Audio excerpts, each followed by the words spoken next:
बारंबार चेष्टा करी मध्य असफलतार शिकार होउछन्ति कि एही नियम मानतु केबे भी हारिजिबे नाही। बंधुगण कहीं बहुत परिश्रम सत्वे सफलता मिले नहीं। आजिर समय रे अधिकांश लोकंक धन संबंधित सुख पाइबा अधिक परिश्रम करिया पड़ुछि।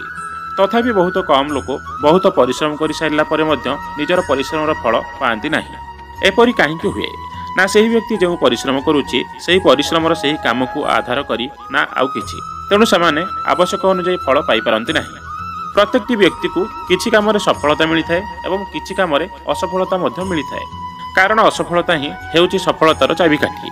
असफलता जो रूप में आसी थाए सफलता तार द्विगुण होई आसी थाए।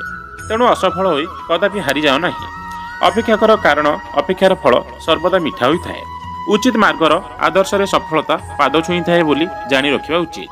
चाणक्य कहती से व्यक्ति सर्वदा खुशी अटंती जी कि यही समस्त प्रश्नर उत्तर जानी।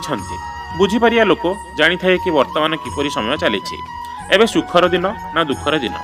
ए आधार से कार्य करि थाए। जदि सुखर दिन तो भल कार्य करि थाए, आउ जदि दुखर दिन से भल कार्य करिया सहित धैर्य मध्य रखि थाए।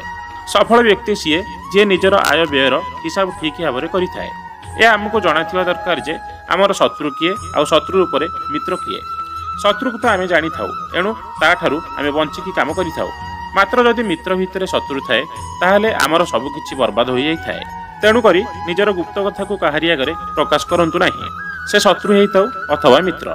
तेणु सर्वदा जगी रखी काम करने उचित। यह सहित एक कथा को मध्य ध्यान रखु जे प्रकृत मित्र होउचंती सीए जे कि बंधुक विपद समय छिड़ा होई थाए।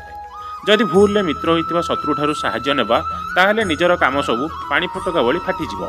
तेणु भल और खराब लोकों को प्रथमे ठीक भाव में चिन्हिया को चेष्टा करंतु।